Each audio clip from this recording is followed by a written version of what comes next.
அன்பு சகோதர சகோதரிகளே, இந்த நாளில் சிறப்பாக சிறப்பிக்க நம் ஆதியில் வந்திருக்கின்ற ஆரோக்கியமான பணியினால் இந்த நாளை சிறப்பித்து ஜெபிக்கவும், அத்தோடு இன்று நமக்கு மறைமுறையாக மூன்று நாட்கள் தந்தை நோய் சரியினால் வந்திருக்கின்றார்.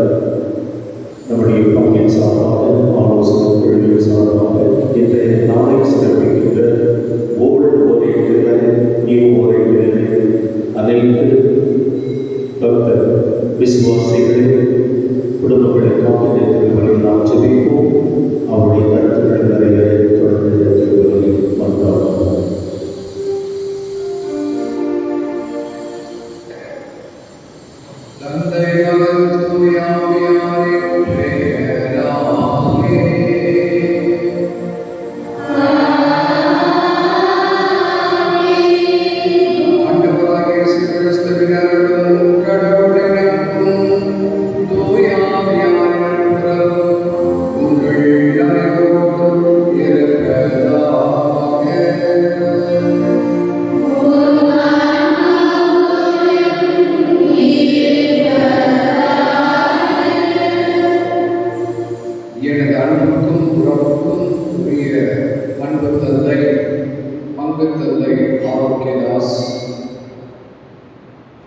இன்றைய அல்லது வரக்கூடிய நாட்களில் எல்லாம் உங்களுக்கு மறைமுறை வழங்கி வரும் அருட்தந்தை லூயிஸ்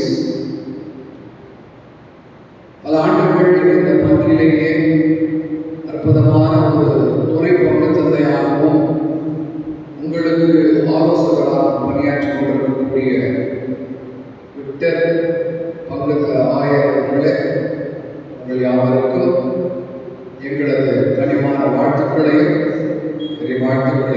தெரிவித்துக் கொள்கின்றேன்.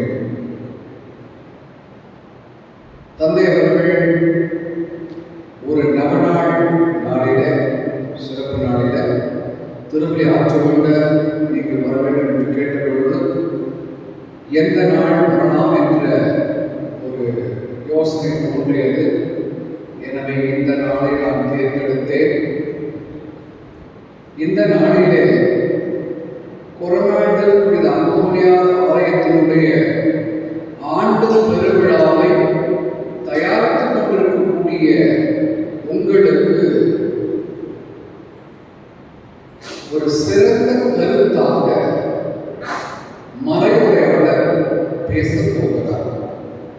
அது தூய்மையை குறித்து.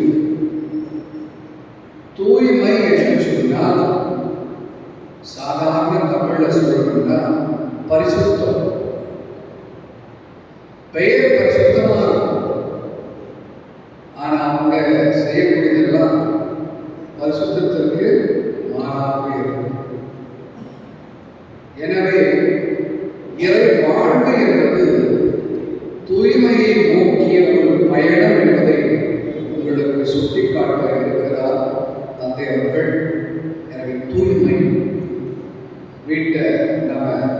துப்புரவு செய்யணும், எல்லாம் சுத்தமாக வச்சுக்கணும்.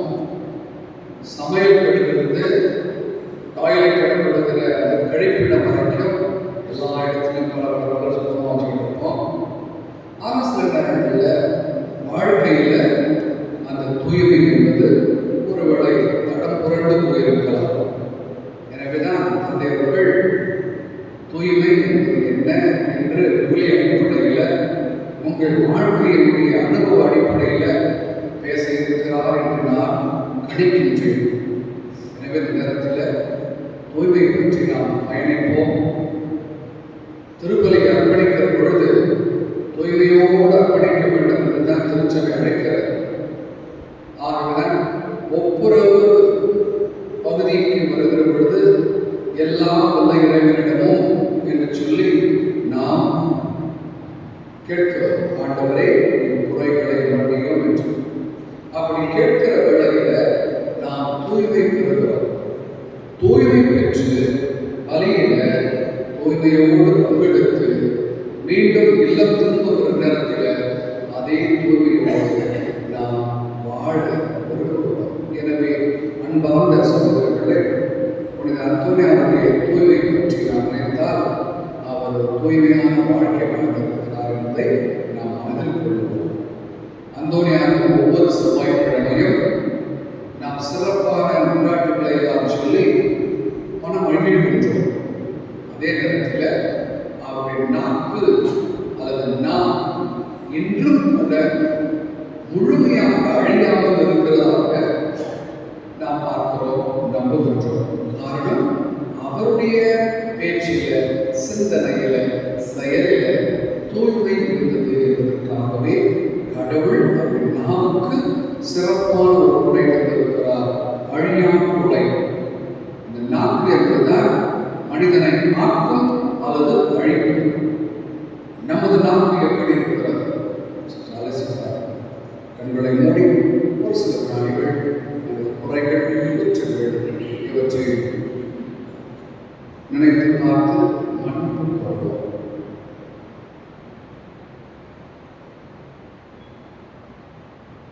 எல்லாம் நல்ல இறைவனிடமும்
எல்லாம் வல்ல இறைவா, புனித அந்தோனியாரை தலைச்சிறந்த போதகராகவும் எங்கள் தேவைகளில்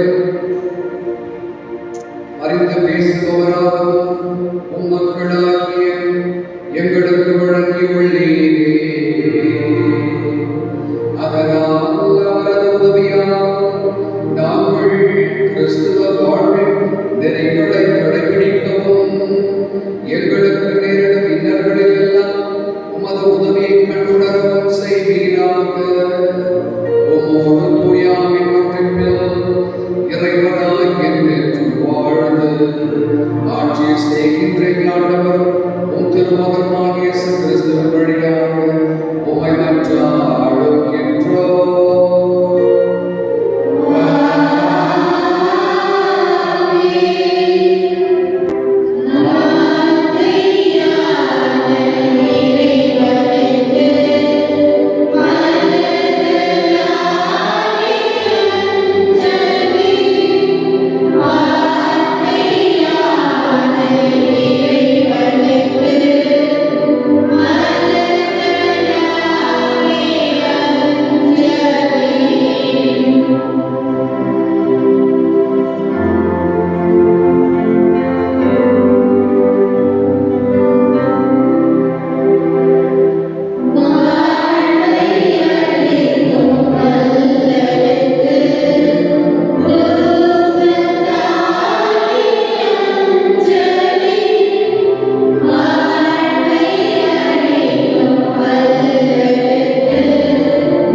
முதல் வாசகம்.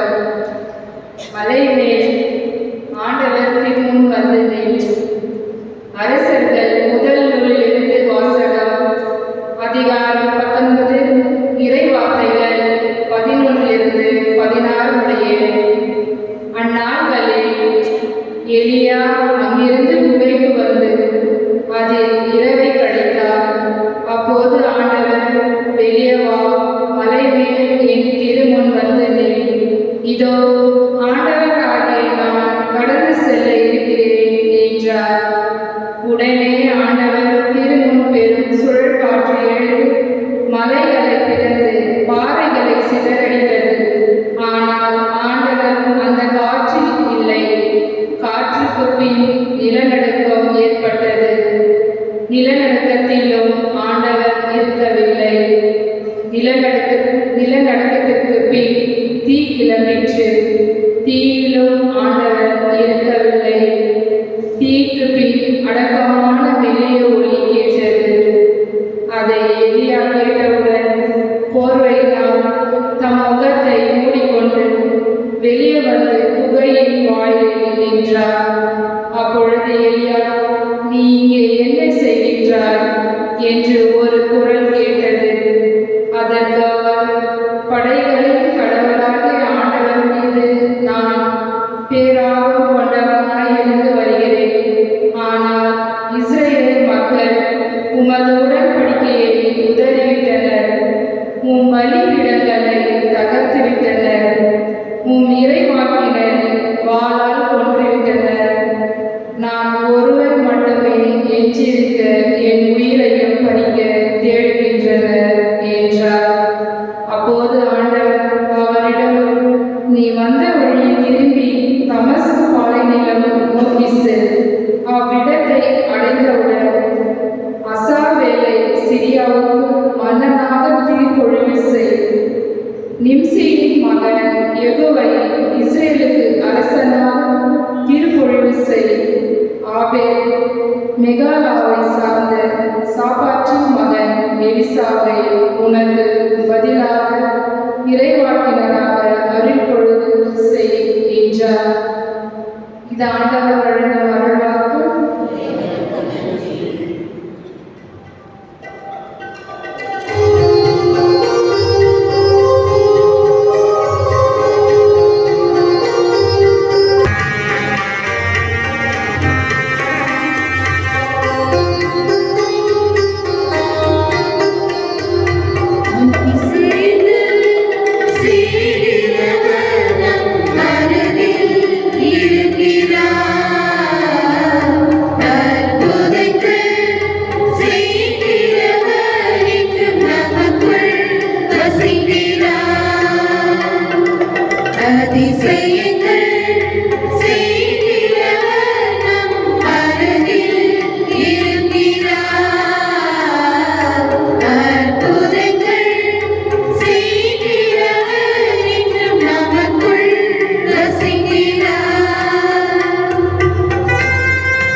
தூய மொழியில் தேவ சித்தங்கள் செய்திருந்து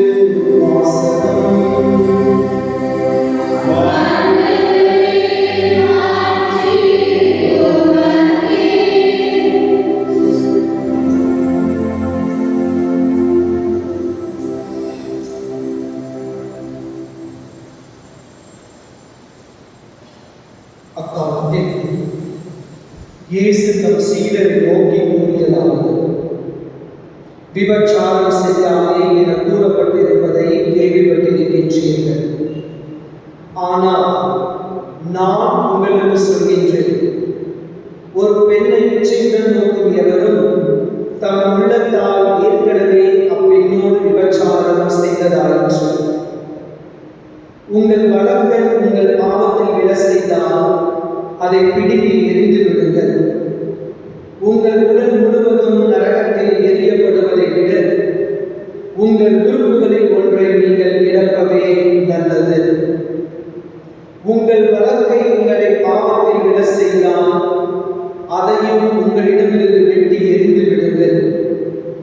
உங்கள் உடல் முழுவதும் நரகத்திற்கு செல்வதை விட உங்கள் உறுப்புகளில் ஒன்றை நீங்கள் இழப்பதே நல்லது. தன் மனைவியை விலகி விடுகின்றவன் எவனும் மனவிலக்கு சான்றிதழை கொடுக்கட்டும் என கூறப்பட்டிருக்கின்றது. ஆனால் நான் உங்களுக்கு சொல்கின்றேன், எவரும் தன் மனைவியை பரத்தமைக்காக அன்றி வேறு எந்த காரணத்திற்காக விலகிவிடக்கூடாது. அப்படி செய்வோர் எவரும் அவரை விபச்சாரத்தில் ஈடுபட செய்கின்றனர். விலக்கப்பட்டவரை மணப்பவரும் விபச்சாரம் செய்கின்றனர். இது கிறிஸ்துவின் நற்செய்தி.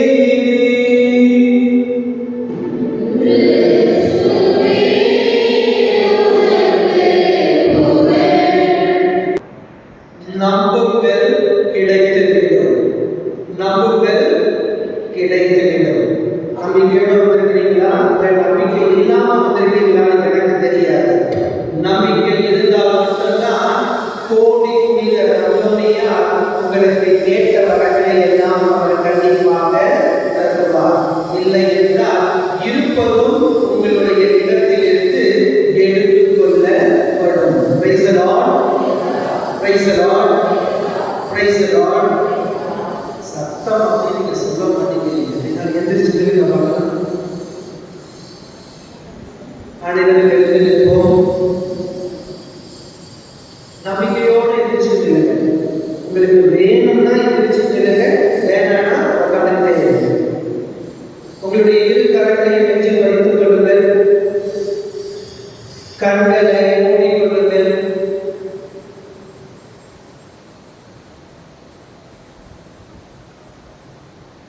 லூகாஸ் எழுதிய நற்செய்தி 4ஆம் அதிகாரம் 16ஆம் இறைவார்த்தையை நாம் வாசிக்க கேட்கலாம். ஆண்டவருடைய ஆவியானது எவ்வாறு இருந்தது என்று ஆண்டவர் என்னை அபிஷேகம் செய்திருக்கின்றார். நல்லதொரு செய்தியினை அறிவிக்க என்னை வழிநடத்தி இருக்கின்றார். குருடர்களுக்கு பார்வை கொடுக்கவும், நோயற்றோருக்கு விடுதலை தரவும், சிறைப்பட்டோருக்கு வாழ்வு கொடுக்கவும், புதியதொரு ஆண்டினை அறிவிக்கவும் ஆண்டவரின் ஆவியானவர் என்னை அபிஷேகம் செய்திருக்கின்றார் என்று அந்த லூகாஸ் நற்செய்தியானது நமக்கு குறிப்பிடுகின்றது. இப்பொழுது இந்த இறை வார்த்தையை நம்முடைய முன்னே நிறுத்துவோம். எவ்வாறு அந்த ஆவியானவர் புனித அந்தோனியாரை அர்ச்சித்தது போல அதே ஆவியானவர் இதா இந்த நேரத்திலே இந்த திருக்கோயிலில் கூடியிருக்கின்ற ஒவ்வொருவர்கள் மீதும் அந்த ஆவியானவர் இறங்கி வர வேண்டும் என்று நாம் சிந்திப்போம். எவ்வாறு அந்த ஆவியானவர் ஆபிரகாம், ஈசாக்கு, யாக்கோபு இவர்களை எல்லாம் பாதுகாத்து வழிநடத்தியது போல இஸ்ராயேல் மக்களை, மோசேயையும் ஆரோனையும் அந்த பாலைவனத்தில் எவ்வாறு வழிநடத்தியது போல இதா இந்த வேளையிலே அந்த ஆவியானவர் நம்மை இறங்கி நம்மை வழி நடத்த வேண்டும் என்று நாம் சிந்திப்போம்.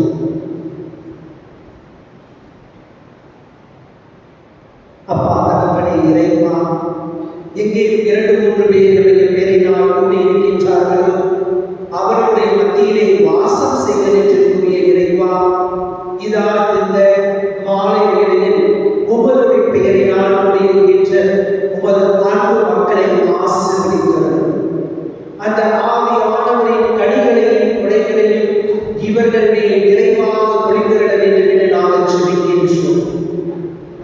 ஆவியானவர் இப்பொழுது இவர்களில் தங்கி இவருடைய சிந்தனை சொல் செயல்களில் இவர்களோடு இவர்களை வழிநடத்திய வேண்டும் என்று நாங்கள் ஜெபிக்கின்றோம்.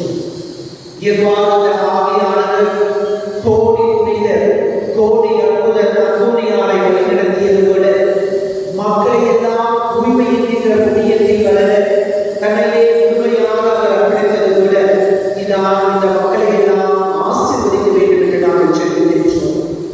இவர்களையும் இவருடைய குடும்ப அங்கங்களையும் நிறைவாக ஆசீர்வதித்து உமது வரங்களால் நிரப்பியவர். இவற்றையெல்லாம் எங்கள் ஆண்டவர் இயேசு கிறிஸ்துவின் பெயரால் கொண்டாடுகின்றோம். இவற்றையெல்லாம் எங்கள் ஆண்டவர் இயேசு கிறிஸ்துவின் பெயரால் கொண்டாடுகின்றோம். இவற்றையெல்லாம் எங்கள் ஆண்டவர் இயேசு கிறிஸ்துவின் பெயரால் கொண்டாடுகின்றோம்.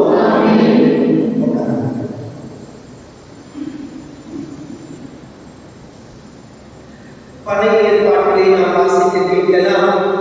ஓசேயாவின் வாக்கினர் 14ஆம் அதிகாரம் 5வது இறையின் வார்த்தை. ஓசேயாவின் வாக்கினரின் புத்தகம் 14ஆம் அதிகாரம் 5வது இறையின் வார்த்தை. நான் இஸ்ராயேலுக்கு பனி போல் இருப்பேன், அவன் லீலி போல் மலருவான், லெபனின் மரம் போல் வேரூன்றி நிற்பான் என்று. நீங்களும் தான் இந்த லீலி மலர்களை நாம் பார்த்திருக்கின்றோம். இந்த லீலி மலர்கள் இந்த பிளாஸ்டிக் தான் ஞாயிற்றுக்கிழமை ஒரிஜினலாக இருக்கிறது. இந்த லீலி மலர்களை நாம் எல்லா புனிதர்களுடைய கையிலும் பார்த்திருக்க முடியாது. குறிப்பாக புனித சூசையுடைய கையில் நாம் பார்த்திருக்கலாம், புனித மரியத்தை இவர்கள் கையில் பார்த்திருக்கலாம். சில நேரத்தில் மடோனா என்கின்ற அன்னை மரியாவின் பெயரில் அந்த லீலி மலரை நாம் பார்த்திருக்கலாம். குறிப்பாக மங்கள வார்த்தை திருநாள் என்று கன்னி மரியாள் அந்த லீலி மலரின் கையில் வைத்திருப்பார்கள். நான்காவதாக அந்தோனியார் மட்டும்தான் இந்த லீலி மலரை அவர் கையில் வைத்திருப்பார். அதனால்தான் உங்களுக்கு நான் அந்த ஓசேயா எழுதிய புத்தகம் 14ஆம் அதிகாரம் 4வது இறை 5வது இறை வார்த்தையை நான் கூறினேன். அவன் லீலி போல் மலருவான், லெபனின் மரம் போல் வேரூன்றி நிற்பான் என்று. இந்த லீலி மலரானது தூய்மையை குறிக்கின்றது. இந்த லீலி மலரானது தூய்மையை குறிப்பதை விட மேலும் கடவுளின் மீது நம்பிக்கையை வைத்திருப்பதை குறிப்பதாக நமக்கு விவிலியமானது தெளிவாக வெளிப்படுத்துகின்றது. உங்களிடத்தில் நான் 3 சம்பவங்களை நான் பகிர்ந்து கொள்ள ஆசைப்படுகின்றேன். அந்தோனியார் எந்த வருஷம் இறந்தாரு? அதெல்லாம் கேட்காதீங்க. கோயிலுக்கு வந்தோமா, அந்தோனியார் சொல்றத தொட்டு கூப்பிட்டோமா, அந்தோனியார் ஏதாச்சும் கொடுத்தாரா, வாங்கிட்டு போயிடணும், அவ்வளோதான். மற்றதெல்லாம் கேட்கக்கூடாது. ஆனால் அந்தோனியார் மட்டும் எங்களுக்கு தெரியணும் அப்படின்னு சொல்லிட்டு. அந்தோனியார் எந்த வருடம் இருந்தார்? 1231 ஜூன் 13ஆம் நாள் அவர் இறந்தார். அப்பொழுது இத்தாலிய நாட்டில் என்ன சொல்லுவாங்க, மடோனா லில்லி அப்படின்னு சொல்லுவாங்க. இந்த இதிலேயே இன்னும் கொஞ்சம் ஒரு வித்தியாசமான ஒரு லில்லி பூ மட்டும்தான் மலர்ந்திருக்குமா. அதனால அவருடைய அடக்கத்தின் பொழுது என்ன பூ இருந்ததா, இந்த லீலி மலர்கள் மட்டும்தான் அவருடைய கல்லறையில் அலங்கரிக்கப்பட்டு வைத்திருந்தது என்று சொல்வார்கள். ஆனால் அதற்கு பின்பு நடந்த 2 சம்பவங்களும் இந்த லீலி மலரை குறித்துதான் அந்த அந்தோனியாரை மையமாக வைத்திருக்கிறது. 1368ஆம் ஆண்டு இத்தாலிய நாட்டிலே என்ன செய்கின்றார்கள், ஒரு சிறிய மானஸ்டரி பிரான்சிஸ்கன்ஸ் அவங்க என்ன பண்றாங்க, ஒரு சின்ன சாப்பல், ஒரு சிற்றாலயத்தில் என்ன பண்றாங்க, அந்தோனியாருக்கு என்ன பண்றாங்க,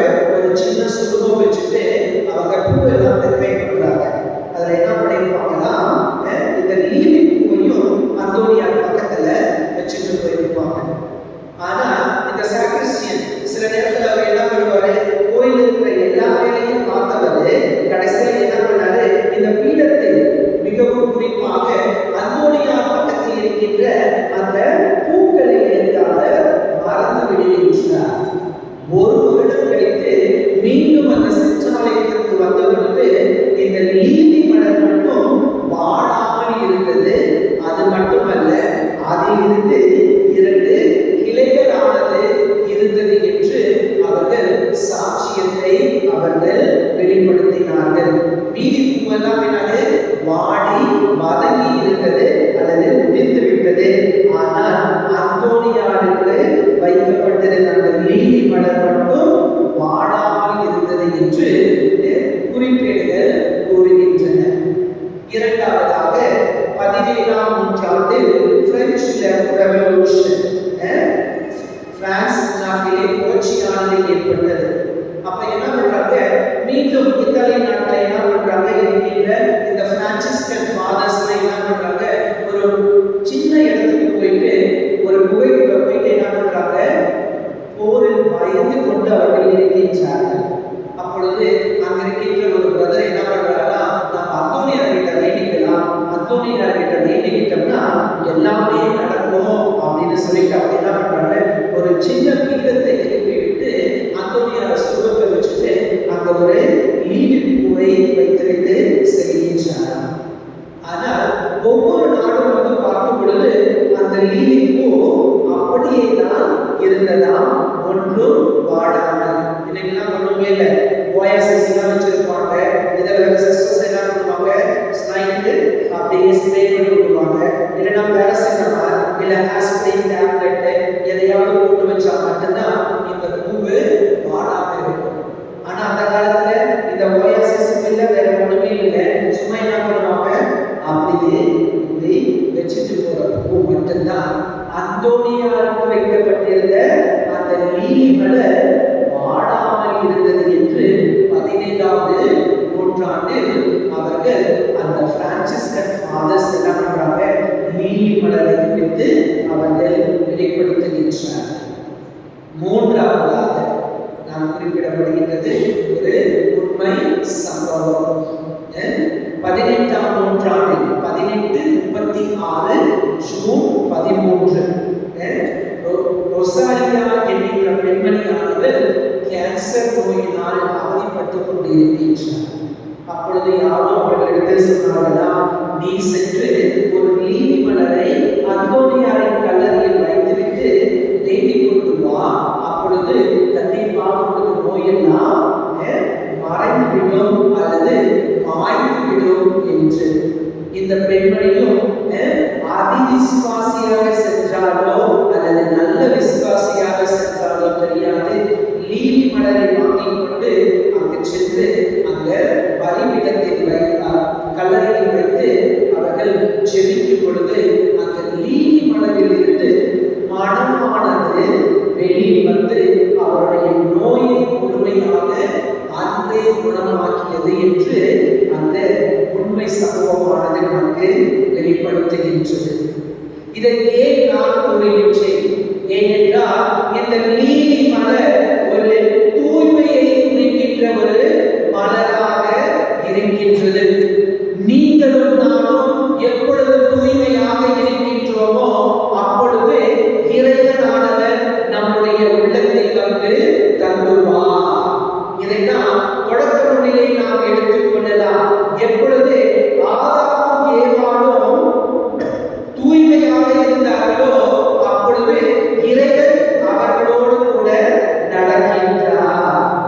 எப்பொழுது அவர்கள் பாவம் செய்த ஒரு மனிதர்களாக இருக்கின்றார்களோ அப்பொழுது இறைவன் அவர்களோடு இல்லை, மாறாக ஆதாமும் ஏவாளும் இறைவனை விட்டு அகன்ற மக்களாக இருக்கின்றார்கள். மீண்டும் அதை தொடக்க நூலிலே நாம் வாசிக்க கேட்கலாம். காயினும் ஆபேலும் எப்பொழுது அவர்கள் தூய்மை நிறைந்த ஒரு மனிதர்களாக இருக்கும் பொழுது ஆண்டவர் அவருடைய காணிக்கையை அப்படியே ஏற்றுக்கொண்டார். ஆனால் எப்பொழுது பொறாமை, நயவஞ்சகம், கள்ளத்தனம், கொலை செய்வது இவற்றிலெல்லாம் ஈடுபடும் பொழுது அவர்கள் இறைவனை விட்டு அகன்று செல்கின்றார்கள். அதனால்தான் ஆண்டவர் அந்த காயினிடத்தில் கேட்கின்றார், உன்னுடைய சகோதரன் எங்கே என்று. அதற்கு அந்த காயின் என்ன சொல்கின்றார்? நான் என் சகோதரனுக்கு காவலாளியா என்று. எப்பொழுது நீங்களும் நானும் எப்படி தூய்மை இல்லாமல் இருக்கின்றோமோ அப்பொழுது இறைவனை விட்டு அகன்று செல்ல முடியும். ஆனால் அந்தோனியார் எப்பொழுதும் தூய்மையை குணத்திற்கு அவர் எடுத்துக்காட்டாக இருக்கின்றார். பாவம் செய்வதை விட பாவத்திலிருந்து விடுதலை பெறுவதற்காக அவர் ஒவ்வொரு முறையும் மக்களிடத்தில் இறை வார்த்தையை அவர் போதிக்கின்றார். குறிப்பாக அவருடைய வாழ்க்கையில் நடந்த ஒரு சம்பவமானது, ஒரு விபச்சாரத்தில் ஈடுபட்டிருக்கின்ற பெண்மணியானவர் அந்த பாவ சங்கீதத்திற்கு வரும் பொழுது பாவத்தை பற்றியும் பாவத்திற்குரிய சம்பளத்தை பற்றியும் பாவத்திலிருந்து விடுதலை பெறும் பொழுது எப்படிப்பட்ட ஒரு வாழ்க்கையை வாழ முடியும் என்று அந்த விபச்சாரத்தில் ஈடுபட்ட பெண்ணுக்கு அந்த பாவ சங்கீதத்தின் வழியாக அவர் ஒரு மன்னிப்பை கொடுக்கும் பொழுது அந்த பெண்மணியானவர் விபச்சாரத்தை விட்டுவிட்டு ஒரு தூய்மையான வாழ்க்கையை வாழ தயாராக இருந்தார் என்று அவருடைய வாழ்க்கை வரலாற்றில் நாம் படிக்க முடியும். நீங்களும் நானும் ஒவ்வொரு வருடமும் கோடி அற்புதர் அந்தோனியாரின் பெருவிழாவை கொண்டாடுகின்றோம். ஒவ்வொரு முறையும் அந்த அந்தோனியாரை நாம் பார்க்கும் பொழுது எப்படிப்பட்ட ஒரு தூய்மையான உள்ளத்தோடு நாம் அவரை தேடி வருகின்றோம். சில நேரத்தில் எல்லாம் கேட்கலாம், பாவசங்கரை செஞ்சு எத்தனை வருஷம் ஆகுது அப்படின்னு. ஆனா சிலர் சொல்லுவீங்க, ஃபாதர் ரொம்ப வருஷம் ஆயிடுச்சு, எப்ப பாவசங்கரை செஞ்சது? என் கல்யாணத்துக்கு முன்னாடி செஞ்சோம் ஃபாதர். இப்போ என்ன வயசு? கல்யாணம் ஆகிட்டு எனக்கு குழந்தைங்க 2 குழந்தைங்க இருக்குது. மூத்தவர் 21 வயசு, சின்னவர் 18 வயசு. திருச்சபையானது கூறியிருக்கின்றது, வருடத்திற்கு ஒரு முறையாவது நல்லதொரு பாவ சங்கீர்த்தனம் செய்ய வேண்டும் என்று. எத்தனை பேர் நாம் அந்த திருச்சபையின் கட்டளையை நாம் கடைபிடிக்கின்றோம்? மீண்டும் சங்கீத ஆசிரியர் தன்னுடைய சங்கீத புத்தகத்திலேயே கூறுகின்றார், 24வது சங்கீதம் 4வது இறை வார்த்தை, கரைபடாத கைகளும் மாசற்ற மனமும் உடையவர், பொய் தெய்வங்களை நோக்கி தம் உள்ளத்தை உயர்த்தாதவர், வஞ்சக நெஞ்சத்தோடு ஆணையிட்டு கூறாதவர், இவர்களே ஆண்டவரிடம் ஆசி பெறுவர். கரைபடாத கைகள். எத்தனை பேர் நாம திருடுறோம் சொல்லுங்க பார்க்கலாம். நம்ம வீட்டுல மல்லிகைப்பூ கொடுத்துருந்தாலும் நாம என்ன பண்ணுவோம்? அடுத்த போட்டு மல்லிகைப்பூ நல்லா தானே இருக்கு மனசுன்னு சொல்லிக்கிட்டு எத்தனை பேர் நாம திருடுறோம். நம்ம வீட்லயும் மாங்காய் நல்லா தானே இருக்கும், ஆனா நம்ம வீட்டு மாங்காய் படிச்சோம்னா மாங்காய் மரம் ஆடுவோம். அதனால சிஸ்டருங்க கான்வென்ட்ல ஃபாதர் இருக்கிற இடத்துல இல்ல பக்கத்து வீட்டுல போயிட்டு நம்ம என்ன பண்ணுவோம்? இருக்கிற மாங்காய் மரத்துல இருந்து நாம பறிச்சுக்கிட்டு வருவோம். கரைபடாத கைகள் இருக்க வேண்டும். எப்பொழுதும் நாம் திருட கூடாது. நான் சொல்லல, பைபிள் தான் சொல்லுது. எப்பொழுது நாம் கரைபடாத கைகளோடு இருக்கின்றோமோ, மாசற்ற மனத்தோடு, பொய்யே பேசாம.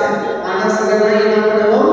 பொய்யிலே பிறந்து பொய்யிலே வளர்ந்த உலக பெருமானை காலையிலிருந்து சாயந்தரம் வரணும் வாய திறந்தாலே என்ன வருமா? பொய். வாய திறந்தாலே என்ன வரும்? பொய். இதுல வேற நம்ம என்ன பண்ணுவோம்? சத்தியம், சாமி சத்தியமா, பைபிள் சத்தியமா, காட் ப்ராமிஸ். இதுல வேற நம்ம என்ன பண்ணுவோம்? அவரை எடுத்து கூட்டிக்கிறதுனால நம்ம என்ன பண்ணுவோம்? ஒரு மாசற்ற மனத்தோடு இல்லாமல், ஒரு தூய்மையான மனத்தோடு இல்லாமல் வாழ்ந்து கொண்டிருக்கின்றோம். மீண்டும் பொய் தெய்வங்களை எல்லாம் நாம் என்ன பண்றோம்? அப்படியே அந்தோனியார் கோயிலுக்கு வருவோம். அப்புறம் என்ன பண்ணுவாங்க? வேற எங்கேயாவது திரும்ப அப்பதான் வச்சுக்கோ, அங்கேயும் போயிட்டு என்ன பண்ணிடுவோம்? அப்படியே கொஞ்சம் பிரசாதத்தை வாங்கிக்கிறது. இல்ல வேற எங்கேயாவது என்ன பண்றாங்க? இந்த பாடம் போடுறாங்க, மந்திரம் போடுறாங்கன்னு சொல்லிட்டு என்ன பண்றது? அங்க போறது, என்ன பண்றது? கைரேகை பார்க்கறது, நல்ல நேரத்தை பார்க்கறது. இது எல்லாமே என்னது? பொய் தெய்வங்களுக்கு உரியவையாக இருக்கின்றன. கிறிஸ்தவர்களாகிய நீங்களும் நானும் இதை செய்ய இருக்கின்றோம். வஞ்சக நெஞ்சத்தோடு அடுத்தவன் நல்லாவே இருக்கக்கூடாது, நான் மட்டும் நல்லா இருக்கணும், என் பொண்டாட்டி நல்லா இருக்கணும், என் குடும்பத்துக்கு நல்லா இருக்கணும், அடுத்தவன் என்ன பண்ணணும் அப்படியே அப்படின்னு சொல்லி என்ன பண்ணிடுவோம், ஒரு வஞ்சக நெஞ்சத்தோடு இருந்தோம் என்றால் ஆண்டவருடைய ஆசீர்வாதமானது நமக்கு கிடைக்காது. அதனால்தான் அந்த கோடி புனிதர் அந்தோனியார் ஒரு மாசற்ற மனமுடையவராக, தூய்மையான ஒரு மனமுடையவராக அவர் இருந்தால் அடுத்தவர்களையும் அந்த தூய்மையான உள்ளத்தோடு இருக்க வேண்டும் என்று அவர் உங்களையும் என்னையும் அழைத்திருக்கின்றார். அதனால்தான் அவர் கையில் அந்த லீலி மலர்களை அவர் வைத்திருக்கின்றார். அக்டோபர் மாதம் 1ஆம் தேதி குழந்தை தெரேசாவுடைய திருவிழா சொல்லுவாங்க. அன்னைக்கு 1ஆம் தேதி யாருக்காவது வெள்ள தோசை கிடைச்சிச்சுன்னா அவங்க என்ன வேண்டிக்கிறாங்களோ அது அப்படியே கிடைக்கும்னு சொல்லிட்டு, அதே போலதான் இன்னைக்கும் பதுவாரம் போயிட்டு நம்ம அந்தோனியார்கிட்ட வேண்ட போது யாராவது இந்த லீலி பூவை பெற்றுக்கொண்டார்கள் என்றால் கண்டிப்பாக அந்த அந்தோனியார் உங்களுக்கு கேட்கிறத கண்டிப்பா கொடுப்பார். என்னால என்ன போயிட்டு கடையில் வாங்க போகிறது, கடையில வாங்காம உங்களுக்கே தெரியாமல் வேற ஒருவருக்கு கொடுத்தார்கள் என்றால் கண்டிப்பாக அந்த அந்தோனியார் என்ன பண்றாரு, மனசுல இருக்கிறத அவர் கண்டிப்பாக கொடுப்பார். அதனால்தான் அந்த அந்தோனியா தூய்மையாக இருந்தது போல உங்களையும் என்னையும் அவர் தூய்மையாக இருக்க வேண்டும் என்று அவர் கூறுகின்றார். கலாச்சாரம் எழுதிய திருமுகத்திலே நாம் வாசிக்க கேட்கலாம். குறிப்பாக அந்த 5ஆம் அதிகாரத்திலே நாம் வாசிக்க கேட்கலாம். ஊழியல் உலக வாழ்க்கையை எப்படி நாம் வாழ்ந்து கொண்டிருக்கின்றோம், ஆவிக்குரிய வாழ்க்கையை நாம் எப்படி வாழ்ந்து கொண்டிருக்கின்றோம் என்று. எப்பொழுது நாம் தூய ஆவியானவருடைய இடத்திலே இருக்கின்றாரோ அப்பொழுது பாவத்தை எல்லாம் விட்டுவிட்டு ஒரு தூய்மை நிறைந்த ஒரு மனதோடு நம்மால் இருக்க முடியும். ஆனா இன்னைக்கு நீங்களும் நானும் எத்தனை பேர் தூய்மையான உடலோடு வாழ ஆசைப்படுகின்றோம்? இன்னைக்கு எல்லாரும் என்ன பண்ணணும், அந்த அந்தோனியார்கிட்ட போயிட்டு அந்தோனியார்கிட்ட என்ன பண்ணணும், ஒரு வாக்தானம் செஞ்சுட்டு போகணும். இனிமேட்டு சொல்லுங்க, அந்தோனியாரே இனிமேட்டு நானே பொய்யே பேச மாட்டேன் சொல்லுங்க. பாப்பா எத்தனை பேர் செய்வீங்கன்னு கையை தூக்குங்க. ஒன்று ரெண்டு, யாரெல்லாம் முதல்ல கை தூக்குறாங்களோ அவங்கதான் என்ன பண்ணுவாங்களா, பொய்ய பேசிடுவாங்க. அப்படிப்பட்ட ஒரு மனிதர்களாக இருக்கக்கூடாது. நீங்களும் நானும் ஒரு நன்மை கிடைக்க வேண்டும் என்றால் நாம் என்ன செய்ய வேண்டும், வாக்தானம் செய்ய வேண்டும். அது என்கிட்ட செய்யக்கூடாது. அந்தோனியார்கிட்ட உங்களுக்கு அற்புதம் வேண்டும் என்று நீங்கள் கேட்கிறீர்கள் என்றால் கண்டிப்பாக ஆண்டவரிடத்திலிருந்து அவர் கண்டிப்பாக பெற்று தருவார். அப்ப நீங்க என்ன செய்ய வேண்டும், ஒரு தூய்மையான உள்ளத்தோடு இருக்க வேண்டும். எப்பொழுது இந்த தூய்மையான உள்ளத்தோடு இருக்கின்றீர்களோ அப்பொழுது ஆண்டவர் நிறைவான ஆசீர்வாதத்தை தருவார். இதைதான் இன்றைய நற்செய்தியானது நமக்கு கூறுகின்றது.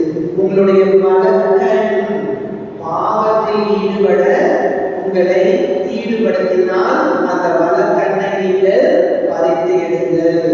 உங்களுடைய வலது கை பாவத்தில் விழ செய்தால் அந்த வலது கையை நீங்கள் வெட்டி எடுங்கள். உங்களுடைய வலது கால் பாவத்தில் விழ செய்தால் அந்த வலது காலை நீங்கள் வெட்டி எடுங்கள். எத்தனை பேர் நாம என்ன பண்றோம், கண்ணிலேயே பார்த்து என்ன பண்ணிடுறோம், அப்படியே மயக்கிறோம்.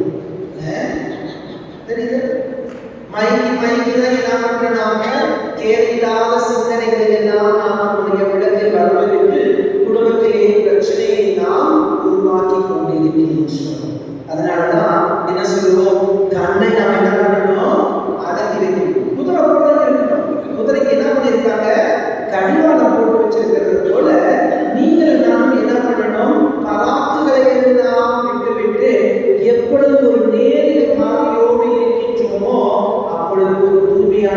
மட்டுமே நம்மால் வாழ முடியும். அதனாலதான் அந்தோனியார் சொல்றதை திருப்பி பார்த்தீங்கன்னு வச்சுக்கோங்களேன், ஒரு கயிறு கட்டியிருப்பார். கயிறு என்ன கலர்ல இருக்குது? வெள்ளை கலர்ல. அப்ப நீங்களும் என்ன பண்ணீங்க வேண்டியது, அந்தோனியார் போல எப்பொழுதும் ஒரு வெள்ளை கயிறை பத்திரமா கையை வச்சுக்கிட்டு, அந்த கயிறை பார்க்கும் போதுதான் உங்களுக்கு தெரியும் அந்தோனியாரு பாவம் செய்யவில்லை, ஒரு தூய்மையான உள்ளத்தோடு இருந்தார். நான் இனிமேல் பாவம் செய்ய மாட்டேன். உங்களோட கையில் நடக்க முடியாது, உங்களோட கட்டிங்களும் நடக்க முடியாது. ஆனா மனசுக்குள்ள நீங்க நினைச்சுட்டே வச்சுக்கோங்களேன், கண்டிப்பாக உங்களால் தூய்மையில் வாழ முடியும்.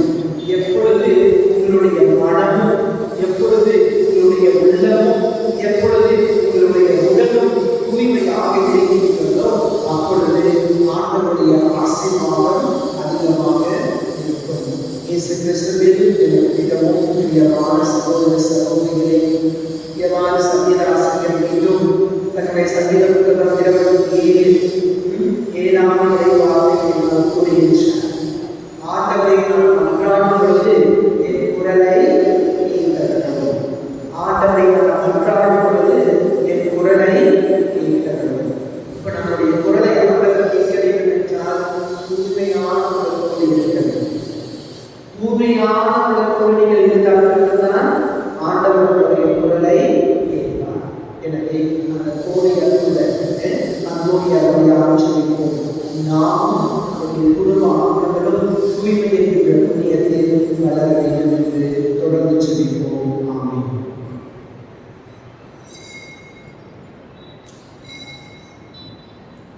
எழுதல்கள் விசுவாசிகளின் மன்றாட்டு.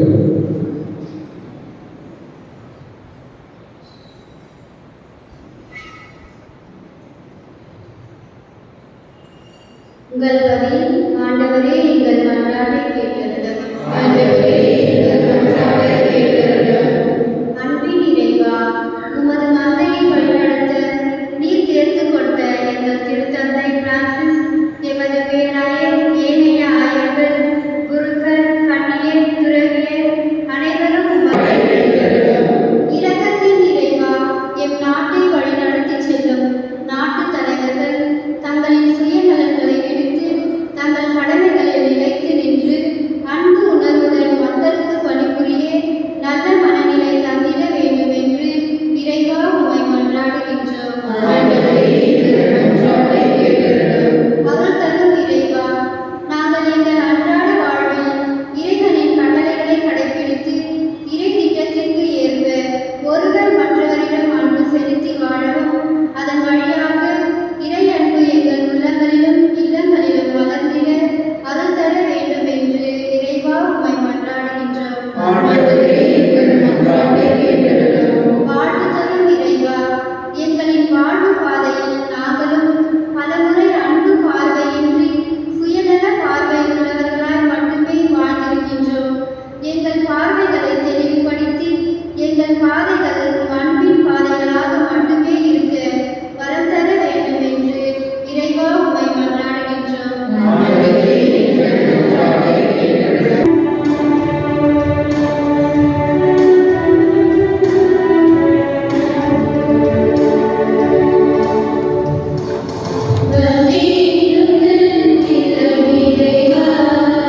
இன்று தந்தை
அன்பர்களே, நாம் படைக்கிற திருப்பதை எல்லாம் தந்தையாக எல்லாம் படிச்சவர்கள்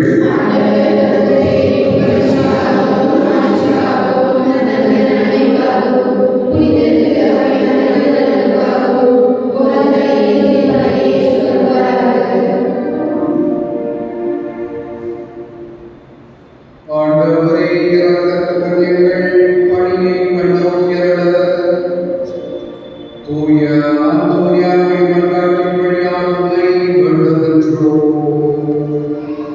அதனால் நாங்கள் உமக்கு ஒப்புக் கொடுக்கும் இக்காணிக்கை உமக்கு ஏற்றதாகி எங்கள் அன்பை வளர்ப்பதாக எங்கள் ஆண்டவராகிய கிறிஸ்துவின் வழியாக உம்மை மன்றாடுகின்றோம்.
எங்கள் கடமை வெப்பக்கூடிய செயலுமாகும்.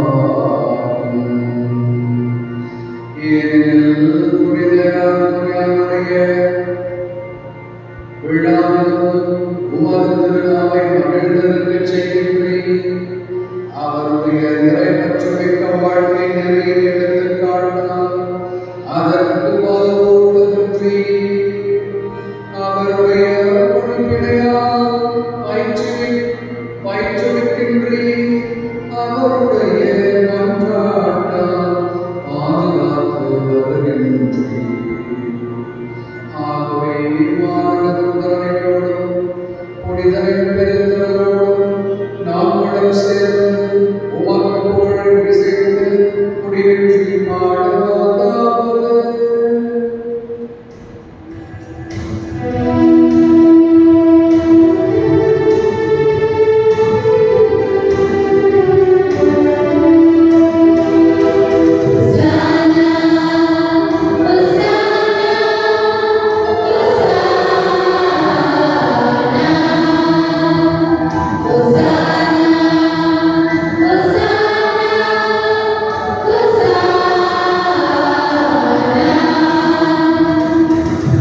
அதை பெற்று தம் சீடர்களுக்கு அளித்து கூறியதாவது, அனைவரும் இதிலிருந்து பெற்று உண்ணுங்கள். ஏனெனில் இது உங்களுக்காக கையளிக்கப்படும் என்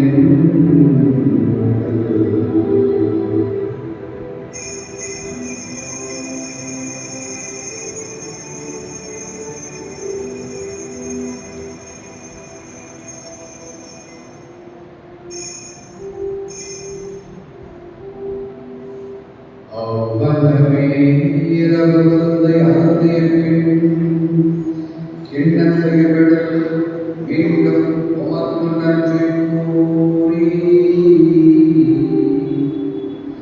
தம் சீடர்களுக்கு அளித்து அவர் கூறியதாவது,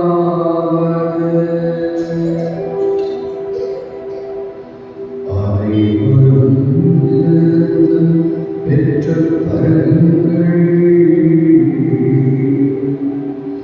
ஏனெனில் இது புதிய நிலையான உடன்படிக்கைக்குரிய என் இரத்தத்தின் கிண்ணம்.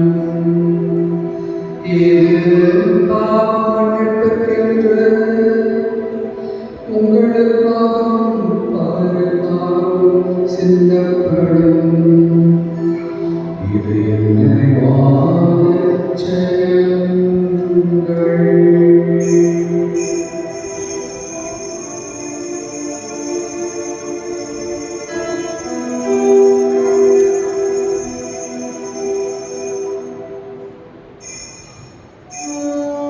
நம்பிக்கையின் மறைபொருள்.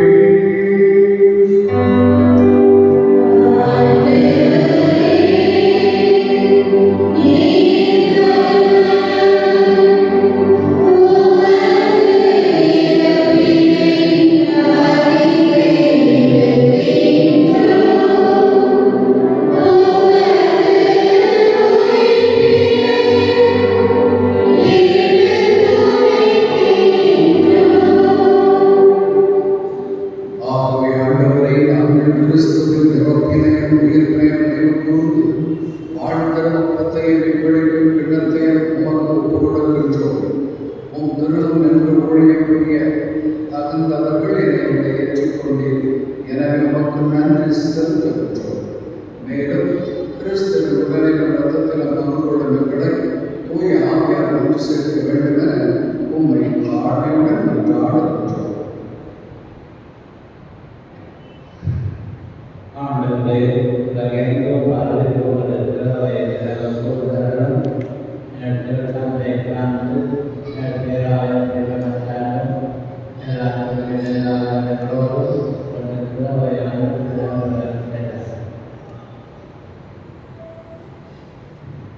மேலும் உயிர்த்தெழுந்தோருடன் துயில் கொள்ளுங்கள். சகோதர சகோதரிகளே, இறந்தோர் அனைவரையும் இரக்கத்துடன் நினைவுகூர்ந்து திருப்பலி ஒழித்து எங்கள் அனைவர் மீதும் இரக்கமாயிரும். கடவுளின் கன்னித்தாயான புனித மரியும் அவருடைய கணவரான புனித யோசேப்பு, நம் பாவியின் பாதுகாவலரான புனித செலஸ்தியார், கோடி அற்புதரான புனித அந்தோனியார், புனித பிரான்சிஸ் சவேரி, புனித திருத்தூதர்கள், இவ்வுலகில் மக்கள் வந்தவராக இருந்தோர் ஆகிய புனித அனைவரிடம் நாங்கள் நிறைவாழ்வில் பங்கு கொள்ளும் தந்தை பெற்று உம் திருமகனின் ஆண்டவர் இயேசு கிறிஸ்து வழியாக உம்மை புகழ்ந்தேத்து பரவர்கள் உம்மை மன்றவர்.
வாழ்க்கையிலே நாம் தூய்மை குறித்து சிந்திக்கிறோம், தியானிக்கிறோம், மறைமுறைகள் நிறையவே கேட்கின்றோம்.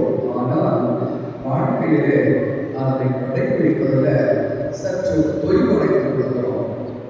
உதாரணத்துக்கு சொல்லணும்னா, உங்கள் ஸ்டைலே நான் பேசுகிறேன். சமாதானம் பண்ணிக்கணும்னு சாதிச்சு சமாதானம் எப்படி பண்ணிக்கணும்? ஒருத்தர் சமாதானம் பண்ணிக்கிறது பக்கத்தில் யார் இருக்காங்கன்னே தெரியாது. சுவர் இருக்கும், ஜன்னல் இருக்கும், கட்டை இருக்கும், மட்டை இருக்கும், அந்த மட்டை இருக்கும் இல்லையா? யார் பக்கத்தில் இருக்காங்கன்னு தெரியவே தெரியாது. பார்த்து சொல்லியிருக்கிறாரு, ஒருத்தர் பக்கத்தில் பார்த்து சமாதானம் செய்யும்போது செய்யலாமா வேணாமா யோசனை பண்ணிக்கிட்டேன். பக்கத்தில் அப்படி யோசனை பண்ணிக்கிட்டே இருக்கலாம். ஆனால் சமாதானம் செய்யும் பொழுது கண்டம் பார்த்தா என்ன திறக்கும்?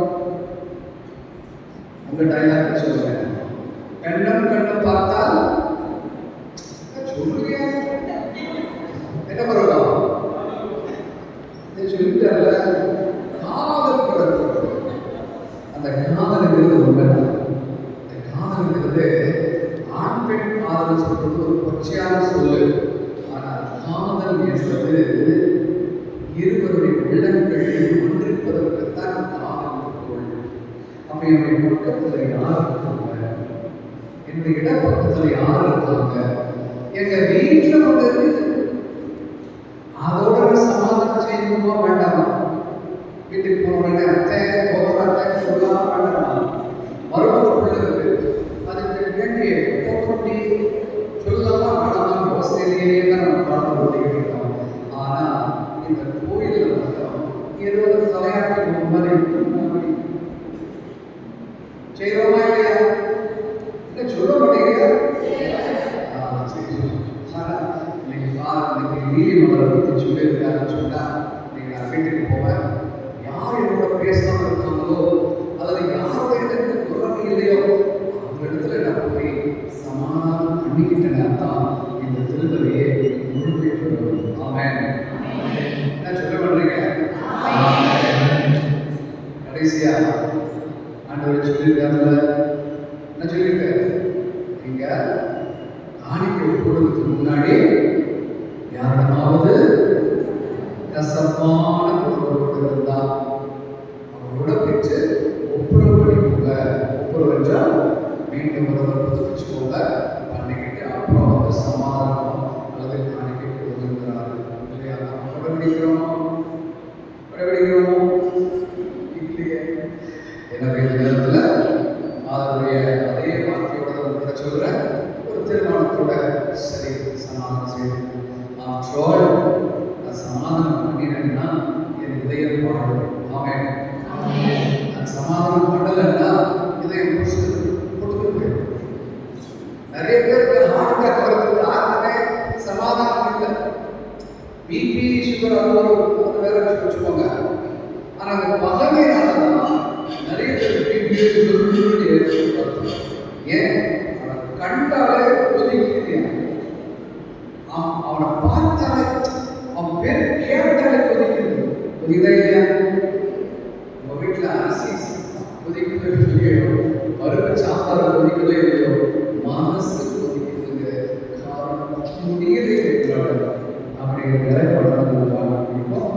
எனவே பசங்கத்தை சொல்லி முடிச்சிட்டேன். சமாதானம் செய்வோம். பக்கத்தில் இருக்கிற பார்த்து அண்ணே சமாதானம், அக்கா சமாதானம் தான் பார்த்து சொல்லுவோமே. இதே நம்ம கொண்டு போவோம். ஆண்டவருடைய சமாதானம் என்று உங்களோடு இருப்பதாக சொன்னது போல ஒருவருக்கு ஒருவர் பார்த்து துன்புறுவதோட சமாதானம் செய்வோம்.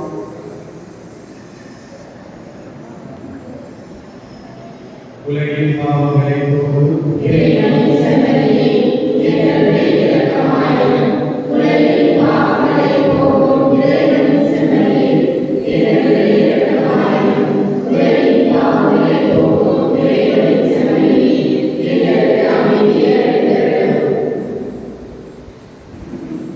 இதோ இறைவனின் செம்மறி, இதோ உலகின் பாவங்களை போக்குகிறவர். செம்மறியின் விருது அழைக்கப்பட்ட நாம் அனைவரும் பேறு பெற்றோம். ஆண்டவரே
எழுதுங்கள்.